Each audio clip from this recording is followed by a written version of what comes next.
2 semaines se sont écoulées, il est donc à nouveau temps de faire le point sur l'actu de la VR. Oh, c'est bleu. C'est bien le bleu. Des jeux et du hardware, c'est votre Virtual Mag.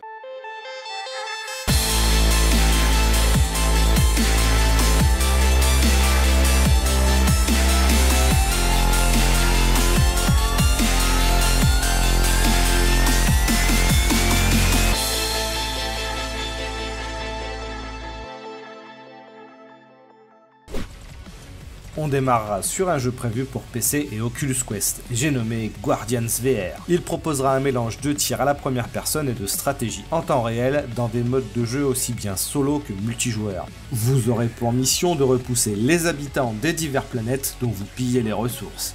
Ce jeu très humaniste vous permettra en plus de défoncer des arachnides. Et un bon arachnide, c'est un arachnide mort, pas vrai Rico? Dans ce wave shooter d'une douzaine de niveaux sur 3 planètes différentes prévues pour mi-2021, vous serez équipé de mitrailleuses, de fusils à pompe, mais aussi d'un arc, parce que pourquoi pas. Les annonces s'enchaînent bien plus vite que les capacités des firmes à générer des stocks, et la 3060 Ti s'est fait flasher chez nos confrères de Videocards. Très proche de la RTX 3070, cette dernière aura aussi 8Go de RAM en GDDR6. Comptera 4864 cœurs CUDA et 38 RT Core pour des performances annoncées supérieures à la RTX 2080 Super, ce qui est plutôt pas mal pour la VR, mais avec un bien plus petit prix. Dans les 400 € si les stocks deviennent une réalité un jour. Arcadia a publié les premières images de gameplay de leur prochain jeu Hinge, et force est de constater que ça envoie du lourd. Un bâtiment qui semble changer en temps réel avec une sorte de monde parallèle, des ennemis invisibles, d'autres qui ne bougent que lorsque vous ne les regardez pas, ce qui promet des mécaniques de jeu avec beaucoup de potentiel en VR. Les décors semblent d'ailleurs s'inspirer de BioShock, ce qui est plutôt cool. Hinge sera un titre épisodique proposant entre 3 et 4 heures de jeu par épisode. Le premier d'entre eux sera dispo ce 27 novembre sur Steam et Oculus Store. On continue avec un jeu cherchant à vous foutre les chocottes de temps à autre, j'ai nommé Awake In. C'est un jeu d'horreur basé sur l'exploration où les joueurs seront contraints de se déplacer en fauteuil roulant. Ce n'est pas la première fois que l'on voit ça en VR, et il faudra donc faire gaffe au câble avec votre fauteuil pivotant. Pour le reste, collecte d'objets et résolution d'énigmes sont au rendez-vous pour vous permettre la traversée de cet hôtel bien mystérieux, où vous serez traqué par une armée de poupées mortelles contre lesquelles vous devrez vous battre. Awaken est prévu pour le début de l'année prochaine. Vous retrouverez dans la description une vidéo de gameplay de 17 minutes pour ceux souhaitant en savoir davantage.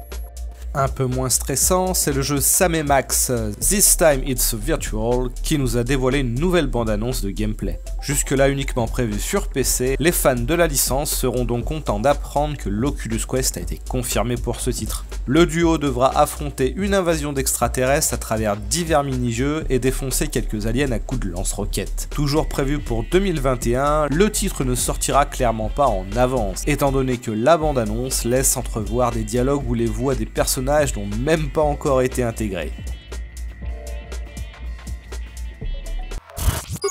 Autre annonce Oculus Quest, c'est Carly and the Reaper Man qui est également confirmé pour 2021. Ce jeu de plateforme sorti en 2018 sur Steam est un des rares titres permettant de jouer en coopération avec un gameplay asymétrique en VR. L'un des joueurs maniera la petite Carly et l'autre joueur, soit sur un écran à côté, soit par internet, devra effectuer un certain nombre d'actions comme déplacer diverses plateformes afin de frayer un chemin à Carly. Et le tout fonctionne plutôt bien, vous retrouverez d'ailleurs un test écrit dans la description de la vidéo. Et c'est un titre vraiment sympa quand on est nul comme moi en jeu de plateforme parce que c'est quand même super intéressant de devoir gérer toutes les autres actions afin de pouvoir avancer dans la partie.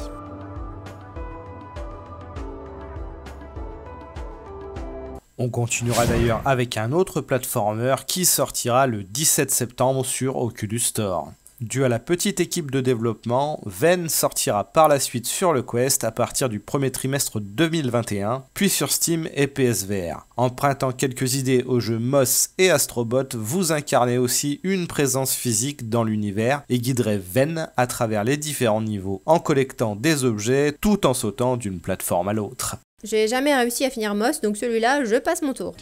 Haha, eh bien le jeu suivant, on a moins besoin de sauter partout au niveau du gameplay. Le remake de Myst sortira en exclusivité temporaire sur l'Oculus Quest ce 10 décembre. Il sortira un peu plus tard sur la plateforme Steam à une date non définie pour le moment, en version VR et non VR d'ailleurs. Exploration et énigmes seront bien évidemment toujours au rendez-vous. On va en tout cas bientôt savoir s'ils ont bien fait ou non de ressortir un jeu mythique du placard.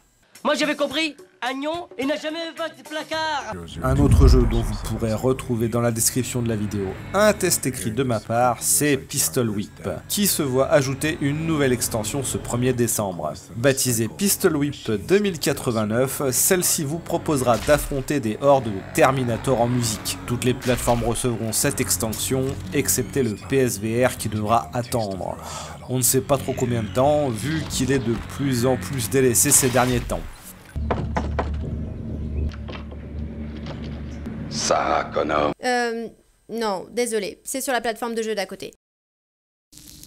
Et voilà, c'est la fin de cette récap. Comme d'hab, si vous aimez le format, n'hésitez pas à vous abonner et à liker. Et je vous dis à très bientôt. Ciao, ciao!